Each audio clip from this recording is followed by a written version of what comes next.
Let's talk about the spooky part of Social Security. My name is Ed Weir. I'm a retired district manager of the Social Security Administration. Help people throughout the country now with all things Social Security, retirement, disability, survivor benefits, Medicare, A, B, C, D, the Affordable Care Act. Give me a call. My help is always free. All right. So I worked for the Social Security Administration for a few decades, and I've got some interesting stories. One of the I think I so I figure I put together a little video about some of the interesting kind of yeah, the Area 51, the spooky part. I guess I should be doing this around Halloween, but anyway. All right. One of the things, murder, death, kill. We don't do this very much anymore, but when somebody dies, a spouse comes in. They used to bring in the death certificate, and on the bottom of the death certificate, it said how this person passed away, how this person died.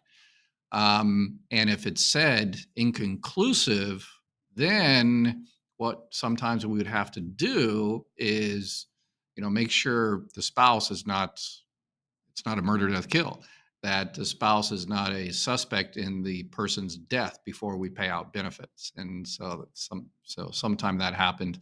So we'd have to call the coroner or the police and say, hey, how did this person? Oh, it's inconclusive. It was a medical thing. It wasn't murder. It wasn't anything like that nefarious. But nowadays, because most states throughout the country, we don't get the death certificates anymore. So save yourself money. Some people go and get multiple copies of the death certificate, and it costs money depending on your area. Social Security really doesn't need that. In most states, it's electronic notification now. So the funeral home or wherever notifies Social Security automatically. So nowadays, we don't even do the murder, death, kill because it just says the person is deceased. And so if you're receiving benefits, if you're a spouse receiving benefits on another spouse and that person passes away, you really don't have to do anything. Everything's kind of automatic.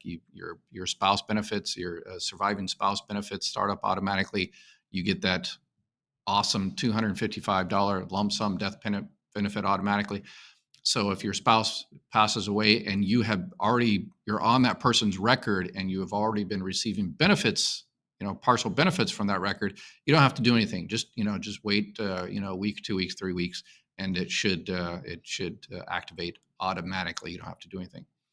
But one of the other things that because funeral homes work through the state to notify the system automatically that somebody passes away, sometimes they make a mistake. And we have to do what we call a resurrection. But that's what Social Security employees call it on internally, a resurrection. We need to resurrect this person. But then I guess the PR people at Social Security says, yeah, stop using that word. So we don't use that word externally, but we still use it. We still used it internally. So resurrection is some funeral home in Kansas, typed in 1-2 for the Social Security number, but it should have been 2-1, and they type it in wrong.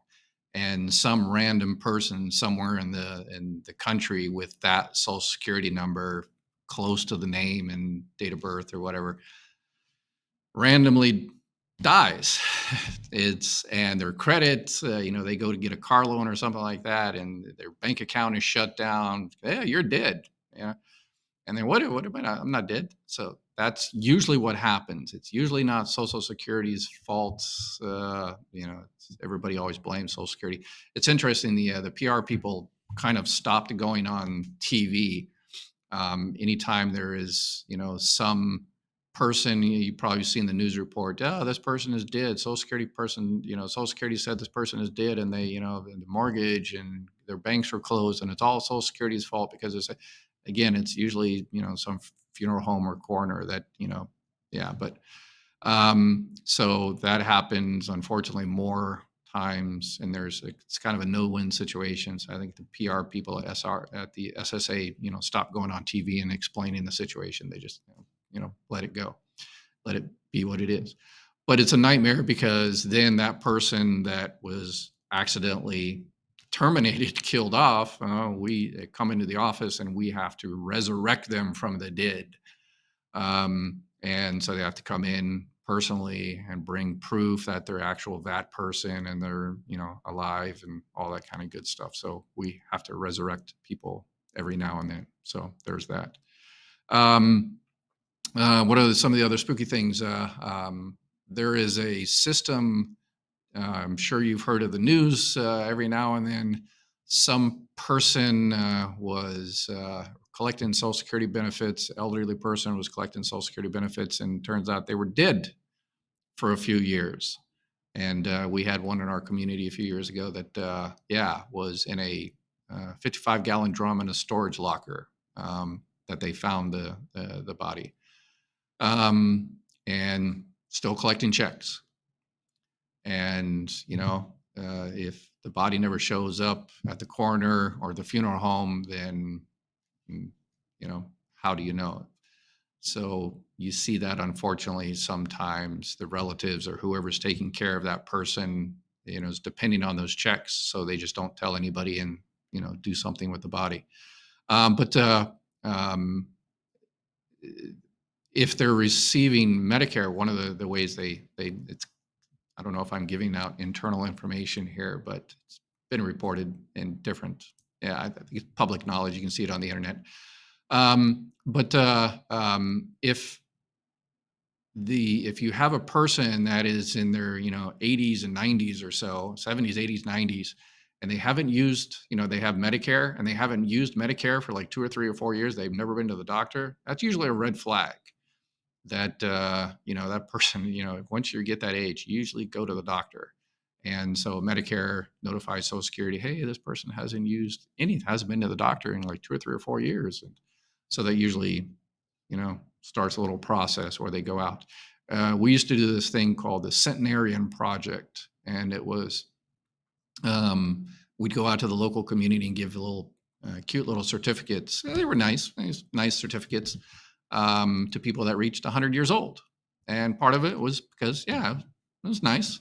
Congratulations, you received 100, you made it to 100 years old. Awesome. The person that we had do it is just the most awesome, nicest person you'll ever meet in your entire life. So I'm sure everybody was very nice to meet this guy. He was awesome. He's since retired.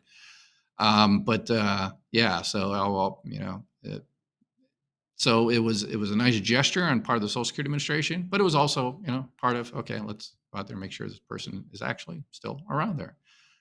So it served two purposes, but I think kind of budgeting and everything, I don't think they're doing that in the whole COVID thing, shut down, going out there and talking to people, face to face and everything, especially someone that's 100 years old. So I'm not sure whether they're going to bring that back. I wish they would someday.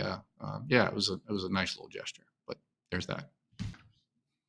Henry's turkey service. Okay, all right. So here's another interesting chapter of Social Security history. Social Security has this system called a representative payee. So if you or a family member can no longer, because of physical, mental issues, take care of your own benefits, then you can, get a doctor's note that said, okay, this person is not able to take care of their own Social Security benefits.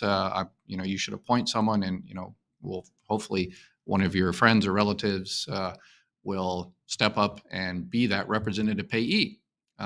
So if anything needs to be addressed, we can't talk to the actual person themselves. We have to talk to your representative payee. So if they need to change their address or, find out, hey, where's my money or whatever the case may be, we talk to the representative payee. Okay.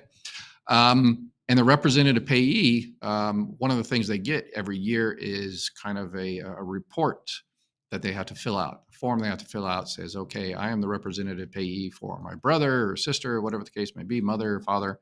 And it says on there, okay, I received, $20,000 in benefits, and it'll say, okay, what did you use these benefits for? And they have to fill out this representative payee report every year to prove Social Security that, they're taking care of this person's, best welfare. All that started because of Henry's Turkey Service. There was a service, it was in Texas, it was a turkey service, and they hired several people with disabilities, particularly intellectual disabilities. and they were essentially taking advantage of these people. I mean, treating them terribly, and they would be collecting. They would collect all of their benefits, and not use it for the benefit of those particular individuals. So the powers that be, and there were several other cases like this. There was cases again of people, being the representative pay for someone, and then literally burying them in their basement. And so Congress demanded that Social Security do something about this, and that's where they started the whole representative payee system to kind of keep an eye. So if there's any type of payee fraud or any suspicions like that, then people that can call the office of the Inspector General and say, "Hey, this person is a representative payee for this other person, but I don't think the money is going to the correct place." In our case, our particular office, I think probably what 60-70% of the time it's an ex spouse that's trying to get back at another spouse, and that has the kids, and so they would call and drop the dime on their ex spouse just to give them, hey, it's they're not using it for the benefit of the kids. But in that case, if it's a natural children, they've got a shelter, if they got food, they're going to school and stuff like that, then yeah, but there's, it's one of those animosities, ex-spouse type thing. But yeah, so there's some of the spooky things on Social Security. Again, if you have any questions on all things Social Security, Medicare, the Affordable Care Act, give me a call. All my help is free. Have a beautiful day.